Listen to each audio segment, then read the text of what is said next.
हरे कृष्ण कृष्ण कृष्ण हरे हरे। तो भक्तबिंदगण आजकेर भिडियोटी रयेछे 22 जून থেকে शुरू হবে অম্বুবাচী আর শেষ হবে 25 জুন।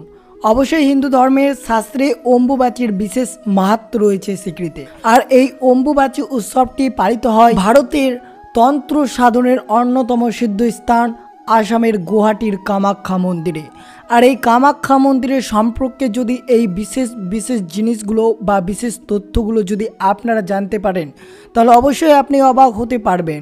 আর এই অম্বুবাচীর বিশেষ লুকিয়ে থাকা পিছনে কয়েকটি রহস্য রয়েছে যা আপনাদের জানা অত্যন্ত জরুরি। এবং অম্বুবাচীর সময় কি করবেন, কোন কাজগুলো করবেন না, কি খাবারগুলো খাবেন না, অবশ্যই সব কিছু বিস্তারিতভাবে আলোচনা করা হবে। তাই অবশ্যই চ্যানেলে নতুন হয়ে থাকলে দয়া করে চ্যানেলটিকে সাবস্ক্রাইব করবেন, লাইক করবেন এবং কমেন্টে ভক্তি ভালোবাসা শ্রদ্ধা দিয়ে জয় কামাখ্যা দেবীর জয় লিখে দিতে ভুলবেন না। অবশ্যই ভিডিওটি শুরু থেকে শেষ পর্যন্ত ভক্তি সহকারে শ্রবণ করবেন, কারণ একটি ভিডিও যদি আপনারা সম্পূর্ণরূপে শ্রবণ করতে পারেন আপনাদের মনে ভুল বা কোনো লুকোনো তথ্য আপনারা সেই বিষয়টি নিকৃষ্টভাবে জানতে পারবেন। তাই অবশ্যই ভিডিওটি সম্পূর্ণরূপে শ্রবণ করবেন।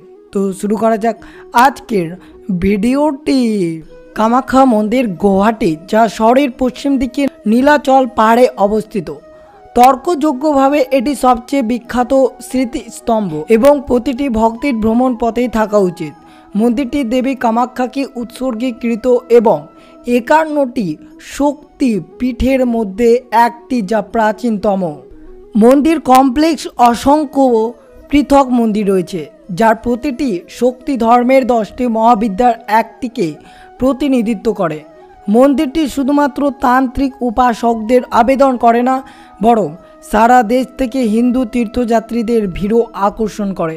এটি সেই স্থান যেখানে সতীর যৌনাঙ্গ পড়েছিল যখন শিব দেবী সতীর পোড়া মৃত্যুদেহ তাণ্ডব করেছিলেন। আসুন আমরা জেনে নেব যে কামাখ্যা দেবীর সম্পর্কে কিছু অজানা বা আকর্ষণীয় তথ্য। আষাঢ় মাসে দেবীর ঋতুস্রাব হয় অথবা রক্তপাত আমরা যেটাকে বলে থাকি। কামাখ্যা মন্দিরের কাছে ব্রহ্মপুত্র নদী এই সময় লাল হয়ে যায়। একটি আশ্চর্যজনক বিষয় যে কামাখ্যা মন্দিরের পাশে ব্রহ্মপুত্র নদী বয়ে গেছে এবং আষাঢ় মাসে ঋতুস্রাবের সময় যখন রক্তপাত হয় তখন কামাখ্যা মন্দিরের ব্রহ্মপুত্র নদী ওই সময় লাল হয়ে যায়। মন্দির 3 দিনের জন্য বন্ধ থাকলেও কামাখ্যা দেবীর অনুসারীদের পবিত্র জল সরবরাহ করা হয়। রক্তের কারণে নদী লাল হয়ে যায় এমন বৈজ্ঞানিকের কোনো প্রমাণ নেই। কেউ কেউ দাবি করেন যে পুরোহিতরা সিঁদুর দিয়ে জল রং করেন। যাই হোক, ঋতুস্রাব একজন মহিলার সৃজনশীলতা এবং জন্ম দেওয়ার ক্ষমতার প্রতীক। তাই কামাখ্যা দেবতা এবং মন্দিরের প্রতিটি মহিলাদের মধ্যে বিদ্যমান শক্তি বা শক্তিকে সম্মান করা হয়। কারণ এখানে একটি আশ্চর্যজনক বিষয় রয়েছে, যেটি হচ্ছে আষাঢ় মাসে দেবীর ঋতুস্রাব হয় এবং এমন এটি একটি রহস্যজনক যে কামাখ্যা মন্দিরের পাশে যে ব্রহ্মপুত্র নদী রয়েছে ওই সময় ওই নদীর জল পুরোটাই লাল হয়ে যায়। ঐশ্বরিক সৃষ্টির কারণে কামাখ্যা দেবী মন্দিরের বিশেষ এবং অন্যান্য আরাধনার চিহ্ন হিসাব পাথরের মধ্যে একটি অন্তর্নিহিত ফাটল হিসেবে স্বপ্রকাশিত আকারে শুধুমাত্র কামাখ্যা মহাজাগতিক যোনি বা যোনি রয়েছে। একটি যোনির মতো আকৃত একটি 10 ইঞ্চি গভীর শিলা ফিসার ক্রমাগত একটি ভূগর্ভস্থ ঝর্ণা থেকে জল দেওয়া হয়। এটি সিল্কের শাড়ি এবং তাজা ফুল দিয়ে কামাখ্যা দেবীর মতো সাজানো হয়েছে। এই কামাখ্যা দেবীর একটি বিষয় আশ্চর্যজনক রয়েছে, যেটি তথ্য, সেই তথ্যটি হচ্ছে এই মন্দিরে কোনো দেবী দুর্গার মূর্তিও নেই বা কোনো মূর্তিও নেই। পরিবর্তে মন্দিরে একটা ফুলে ভরা পুল রয়েছে যা সর্বদাই খোলা থাকে। ঐশ্বরিক শক্তির সাথে অক্ষত থাকা অবস্থায় এই পুকুরের জল ক্রমাগত নিষ্কাশন হয়। এই কামাখ্যা মন্দিরটি কালো জাদু তান্ত্রিক বিদ্যা কামাখ্যা মন্দিরে সুপরিচিত।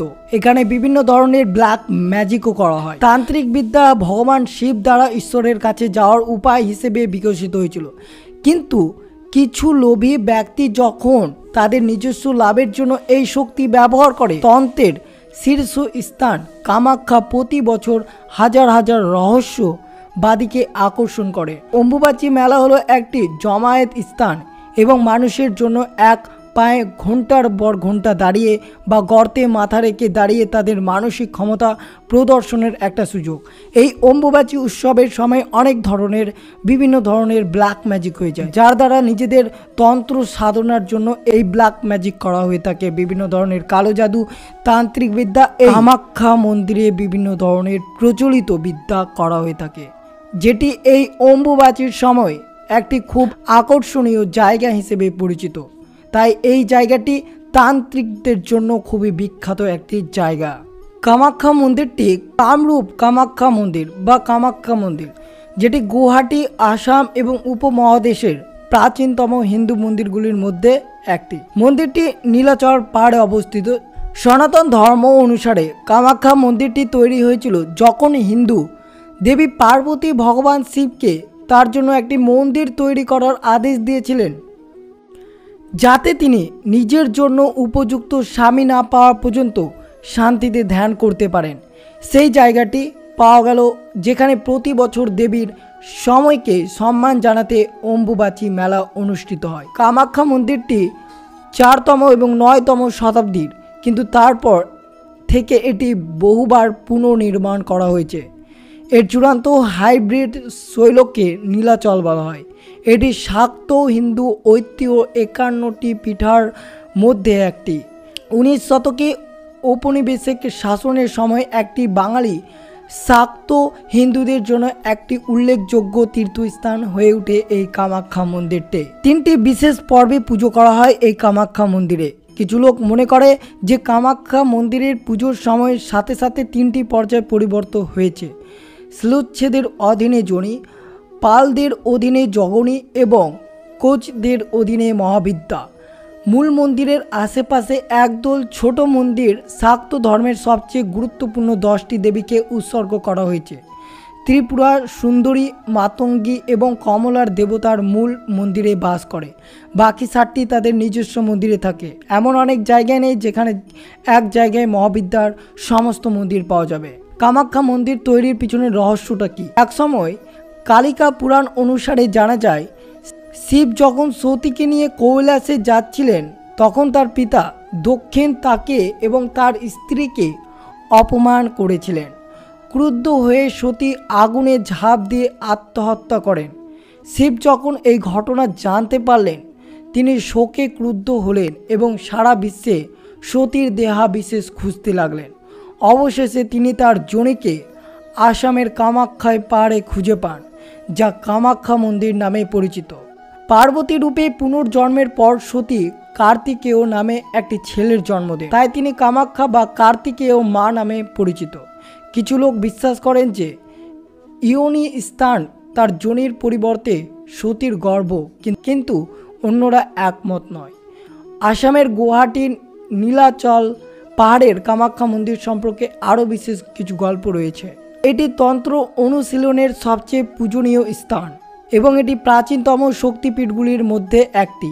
এখানে কালচক্র তন্ত্র মার্গ শুরু হয় এবং শেষ হয়। প্রতি বছর গুরুত্বপূর্ণ অম্বুবাচী মেলা উৎসবে দেবীর ঋতুস্রাব উদযাপন করা হয়। কামাখ্যা অর্থাৎ কামাখ্যা নামের অর্থ হচ্ছে তিনি যিনি যে ইচ্ছে পূরণ করে। অবশ্যই যদি আপনারা কামাখ্যা পুজোর দিন একবার দেবীর যোনির স্পর্শ করে পূজনীয় করতে পারেন, তাহলে আপনার সকল মনস্কামনা এবং সকল ইচ্ছে পূরণ করবে দেবী কামাখ্যা। মনে করা হয় যে অনেক সাধুরা তাদের ইচ্ছে পূরণের জন্য এই তন্ত্র সাধনের অন্যতম সিদ্ধ স্থান আসামের গুয়াহাটি কামাখ্যা মন্দির। 51 শক্তিপীঠের মধ্যে অন্যতম হলো এই কামাখ্যা মন্দির।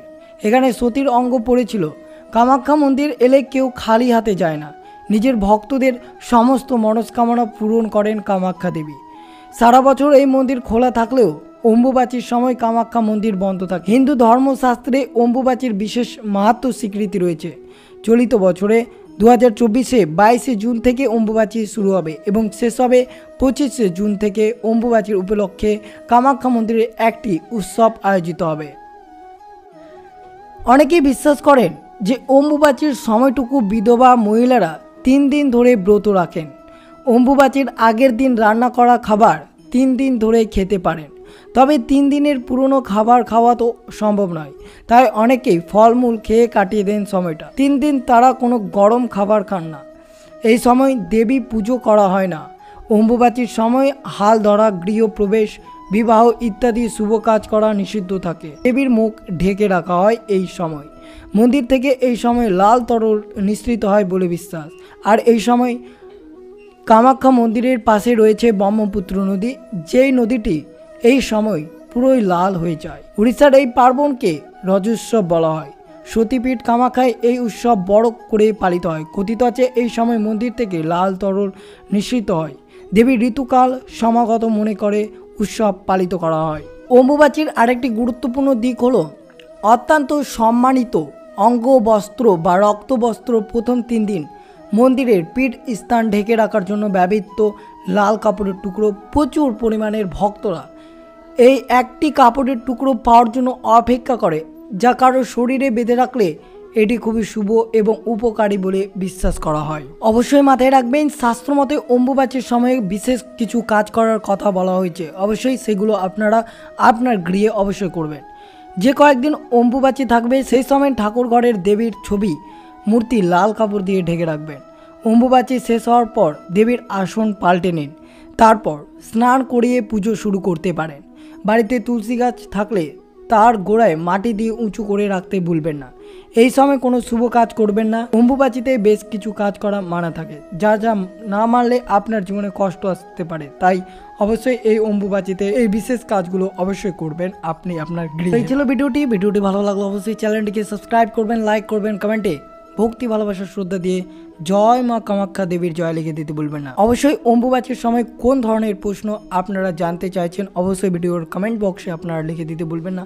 আর চ্যানেলে নতুন হয়ে থাকলে অবশ্যই চ্যানেলটিকে সাবস্ক্রাইব করবেন এবং ভিডিওটি আপনার বন্ধুদের, আত্মীয় বা ভক্তদের সাথে অবশ্যই শেয়ার করবেন। সুস্থ থাকবেন, সতর্ক থাকবেন। জয় শ্রীকৃষ্ণ, রাধে রাধে।